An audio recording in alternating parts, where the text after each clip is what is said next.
विद्यार्थी मित्रांनो, आज आपण आम्ल, अल्कली आणि क्षार हे जे दुसरं प्रकरण आहे, या प्रकरणावर गेल्या 5 वर्षांमध्ये बोर्ड एक्झामला कोणकोणत्या प्रकारचे प्रश्न पडलेले होते आणि प्रश्न कसे फिरवून विचारलेले होते किंवा कोणते प्रश्न रिपीट झालेले होते, त्यासाठी हा व्हिडिओ मी बनवत आहे.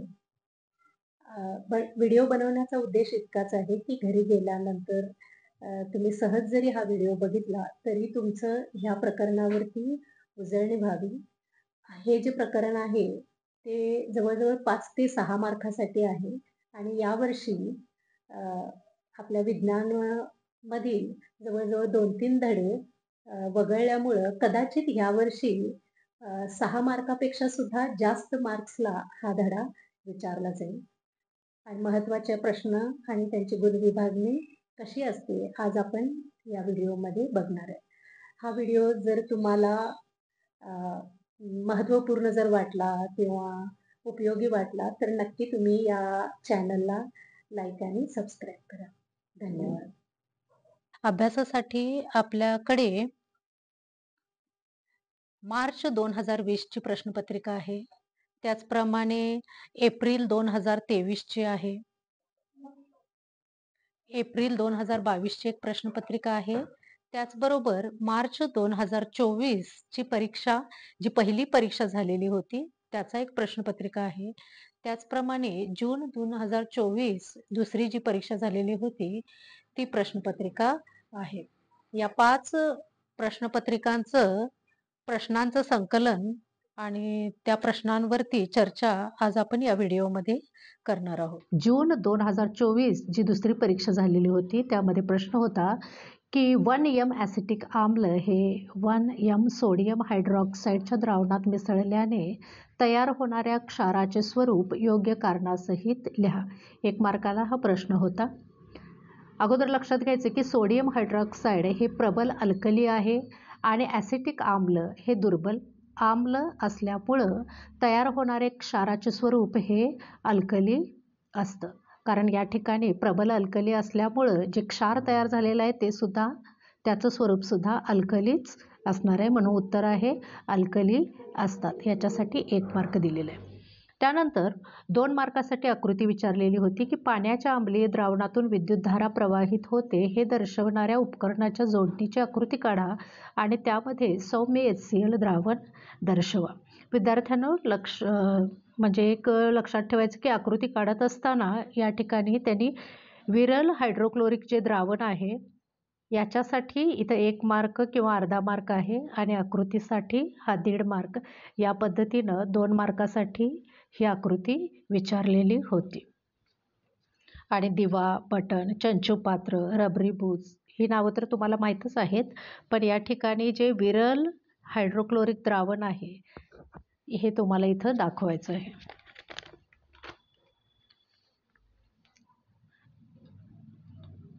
नंतरचा जो प्रश्न होता तो असा होता की विरंजक चूर्ण, ज्याला आम्ही ब्लिचिंग पावडर म्हणतोय, त्याचे रासायनिक सूत्र लिहा आणि या क्षाराचे कोणतेही 2 उपयोग लिहा.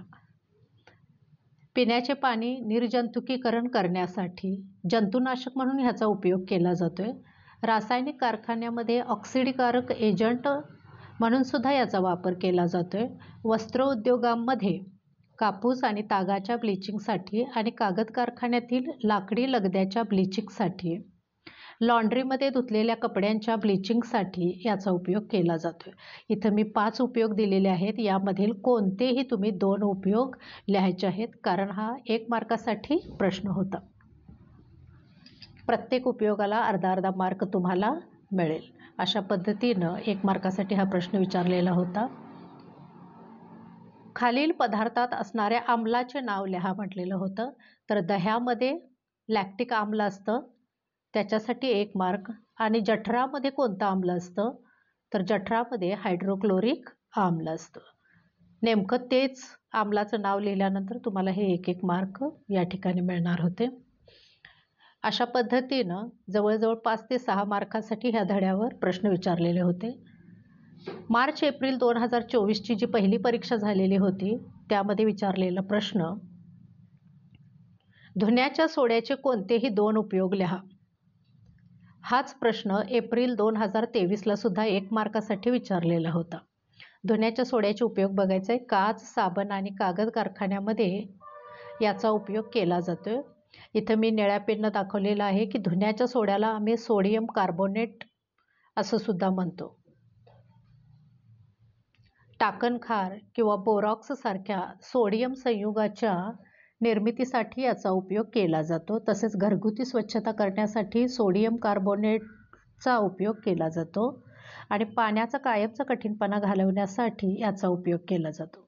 या ठिकाणी सुद्धा 4 उपयोग दिलेले आहेत. यापैकी कोणतेही 2 उपयोग तुम्ही लिहू शकता. प्रत्येक उपयोगाला अर्धा मार्क या पद्धतीने तुम्हाला अर्धे अर्धे असे 1 मार्क मिळू शकतो. आकृती विचारलेली होती 2 मार्कासाठी. ही आकृती 2024ला विचारलेली आहे. त्याचप्रमाणे एप्रिल 2022, मार्च 2020ला 2-2 मार्कासाठी ही आकृती विचारलेली होती. 3 वर्ष बोर्डाला ही आकृती विचारलेली आहे. विरल सल्फ्युरिक आम्लाबरोबर जस्ताच्या कणांची रासायनिक क्रिया आणि हायड्रोजन वायूचे ज्वलन करून परीक्षा घेणाऱ्या उपकरणांची जोडणी दर्शवणारी आकृती काढा आणि हायड्रोजन वायूचे बुडबुडे हा भाग दाखवा. आकृतीचा तुम्ही सराव केलेलाच आहे. तर या ठिकाणी हायड्रोजन वायूचे हे जे बुडबुडे आहेत हे तुम्हाला ह्या आकृतीमध्ये दाखवायचे आहेत. ह्या आकृतीला 1.5 मार्क आणि हे जर तुम्ही नाव दाखवलं तर ह्याला अर्धा मार्क. या पद्धतीनं 2 मार्कासाठी ही आकृती होती. लाल व निळा लिटमस कागद एकाच वेळी ब्राईन द्रावणात आणि त्या द्रावणाचे विद्युत पृथक्करण करून मिळालेल्या पदार्थात बुडवले आहेत तर लिटमस कागदामध्ये कोणते बदल दिसून येतात? तुमच्या उत्तराचे कारणासहित स्पष्टीकरण करा असा 2 मार्कासाठी प्रश्न विचारलेला होता.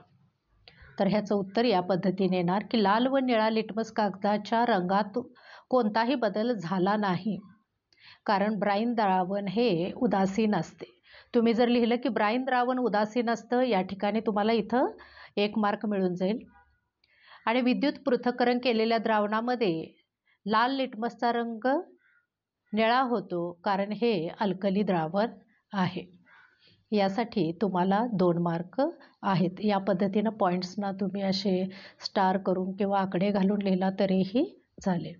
ह्यालाच एक किंवासाठी हा प्रश्न होता. 2 मार्कासाठी एक चार्ट दिलेला होता आणि यामध्ये 4 द्रावणं दिलेली होती. 4 द्रावणांचा pH किंमत तक्त्यामध्ये दिलेली आहे. त्याचे निरीक्षण करून खालील प्रश्नांची उत्तरे लिहा. 2 मार्कासाठी हा प्रश्न होता. असा जर प्रश्न आला तर तुम्ही अगोदर लक्षात ठेवायचं की ह्या pH वरून ते आम्ल आहे, अल्कली आहे हे तुम्ही त्या तक्त्यामध्ये नमूद करून ठेवा. उदाहरणार्थ या ठिकाणी तुम्ही म्हणू शकता की हे आम्ल आहे, हे 13.7 म्हणजे हे अल्कली आहे. या पद्धतीनं प्रतिआम्ल तयार करण्यासाठी कोणते द्रावण वापरतात आणि का? प्रतिआम्ल तयार करण्यासाठी P द्रावण वापरू. P म्हणजे हे ज्याचा pH किती आहे 10, कारण हे सौम्य अल्कली आहे. कोणत्या 2 द्रावणांचा उपयोग करून उदासीन क्षार मिळतील आणि का असे विचारलेलं आहे. या ठिकाणी Q आणि S हे जे Q द्रावण आहे ज्याचा pH 13.7 आहे आणि S द्रावण ज्याचं pH 1.2 आहे, हे तीव्र अल्कली आहे आणि हे तीव्र आम्ल आहे आणि याच्यापासून आपण उदासीन क्षार मिळवू शकतो. म्हणून उत्तर येणार Q आणि S द्रावणाचा उपयोग करून उदासीन क्षार मिळेल, कारण Q हे तीव्र अल्कली आहे आणि S हे तीव्र आम्ल आहे.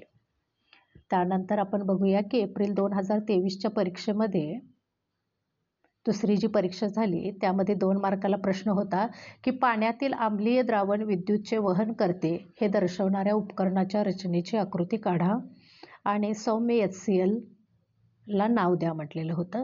ही आकृती आपण ह्याच्यापूर्वी बघितलेली आहे. या ठिकाणी या पद्धतीनं तुम्ही आकृती काढायचं आहे आणि हे नाव या ठिकाणी लिहायचं आहे. म्हणजे ही आकृतीचा सराव तुम्ही केलाच पाहिजे. नंतर एप्रिल 2023ला परत प्रश्न विचारलेला होता की खालील स्थितीत वापरलेल्या क्षारांची नावे लिहा आणि त्यांचे रेणुसूत्र लिहा. पाण्याचा कायमचा कठीणपणा घालविण्यासाठी कशाचा उपयोग केला जातोय तर सोडियम कार्बोनेटचा उपयोग केला जातोय, ज्याला आम्ही धुण्याचा सोडा असं म्हणतो आणि त्याचं रेणुसूत्र आहे Na2CO3. याच्यासाठी 1 मार्क आहे. पिण्याचे पाणी जंतुमुक्त करण्यासाठी ब्लिचिंग पावडरचा उपयोग केला जातोय. ब्लिचिंग पावडरला आम्ही विरंजक चूर्ण म्हणतो आणि त्याचं रेणुसूत्र आहे CaOCl2. याच्यासाठी हा 1 मार्क आहे, कारण त्यांनी विचारलेलं आहे की त्याचं रेणुसूत्र पण लिहा. म्हणजे नाव लिहिल्यानंतर अर्धा मार्क आणि रेणुसूत्र लिहिल्यानंतर अर्धा मार्क. या पद्धतीने आपल्याला इथं अर्धा अर्धा असा 1 मार्कासाठी हा प्रश्न आहे.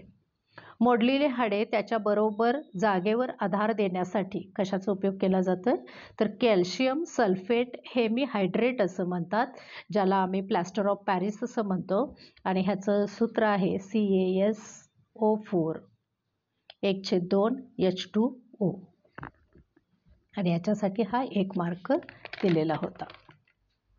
त्यालाच 3 मार्कासाठी प्रश्न विचारलेला होता किंवा म्हणजे याच धड्यावरती खालील कोष्टकामध्ये 4 द्रावणांच्या pHची किंमत दिलेली आहे, त्याचे आम्लीय आणि अल्कलीय द्रावणात वर्गीकरण करा. द्रावणं दिलेली आहेत E, F, G आणि H आणि त्याचा pH दिलेला आहे. ह्या pH वरून मी तुम्हाला पूर्वी पण सांगितलेलं होतं की pH वरून तुम्ही पेन्सिलनं इथं लिहून ठेवा की हे आम्ल आहे, अल्कली आहे, आम्ल आहे, इथं असं लिहा. त्यावरून उत्तर लिहायला सोपं जाईल. आम्लीय द्रावण आहे द्रावण E ज्याचा pH 5 आहे आणि द्रावण H ज्याचा pH 2 आहे. अल्कलीय द्रावण आहे द्रावण G ज्याचा pH 9 आहे आणि द्रावण F ज्याचा pH 13 आहे. या पद्धतीने लिहिला तर तुम्हाला 1-1 असा मार्क मिळू शकतो.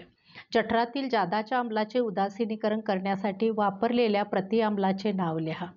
सोडियम हायड्रोजन कार्बोनेट, ज्याला आम्ही बेकिंग सोडा म्हणतो आणि ज्याचं सूत्र आहे NaHCO3. या ठिकाणी फक्त नाव लिहा म्हटले, पण तुमचा सराव होऊ दे यासाठी मी त्याचं दैनंदिन जीवनातली नाव बेकिंग सोडा आणि रेणुसूत्र सुद्धा दिलेलं आहे. 1 मार्कासाठी हा प्रश्न होता. एप्रिल 2022च्या परीक्षेमध्ये प्रश्न विचारलेला होता प्लॅस्टर ऑफ पॅरिसचे कोणतेही 2 उपयोग लिहा. मोडलेल्या हाडांना योग्य ठिकाणी स्थिर ठेवण्यासाठी याचा उपयोग केला जातो, खेळणी बनवण्यासाठी, सजावटीच्या साधनांकरिता आणि पृष्ठभाग गुळगुळीत करण्यासाठी याचा उपयोग केला जातो. कोणतेही 2 उपयोग लिहा 1 मार्कासाठी. मी तुमच्या आणखीन जादा माहितीसाठी इथं लिहिलेलं आहे की प्लॅस्टर ऑफ पॅरिसला कॅल्शियम सल्फेट हेमीहायड्रेट असं म्हणतात. म्हणजे हा जर संयुगाचं नाव दिलं तर तुमच्या लगेच झटकन लक्षात यायला पाहिजे की प्लॅस्टर ऑफ पॅरिस आहे. 2 मार्कासाठी प्रश्न विचारलेला होता की A, B आणि C या द्रावणांची pH किंमत अनुक्रमे 5, 6, 7 आहे. यापैकी कोणते द्रावण जास्त आम्लीय स्वरूपाचे आहे आणि का? इथं pH दिलेला आहे 5, 6 आणि 7. यामध्ये A ह्या द्रावणाचा pH आहे 5. याचा अर्थ की हे जे द्रावण आहे A हे द्रावण ज्याचा pH 5 आहे, हे द्रावण जास्त आम्लीय स्वरूपाचे आहे, कारण इतर 2 द्रावणांच्या तुलनेत यामध्ये H+ आयनांची याच्यामध्ये H+ आयन्स जे आहेत ते जास्त आहेत आणि याच्यासाठी A द्रावण लिहिला तुम्ही, pH 5 लिहिला, ह्याला 1 मार्क आणि H+ आयनांची संख्या जास्त आहे हे लिहिला तर याच्यासाठी 1 मार्क. या पद्धतीने 2 मार्कासाठी हा प्रश्न विचारलेला होता. विरल सल्फ्युरिक आम्लाबरोबर जस्ताच्या कणांची रासायनिक क्रिया आणि हायड्रोजन वायूचे ज्वलन करून परीक्षा घेणे या प्रयोगाच्या उपकरणाच्या मांडणीची आकृती काढा आणि खालील भागांना नावे लिहा असा प्रश्न होता. जस्ताचे कण आणि वायुवाहक नलिका ही नावं लिहिल्यानंतर ह्यासाठी हे नाव लिहिल्यानंतर अर्धा मार्क, इथं अर्धा मार्क. या पद्धतीनं तुम्ही जी नावं लिहिता त्याला 1 मार्क आणि आकृती काढण्याला 2 मार्क.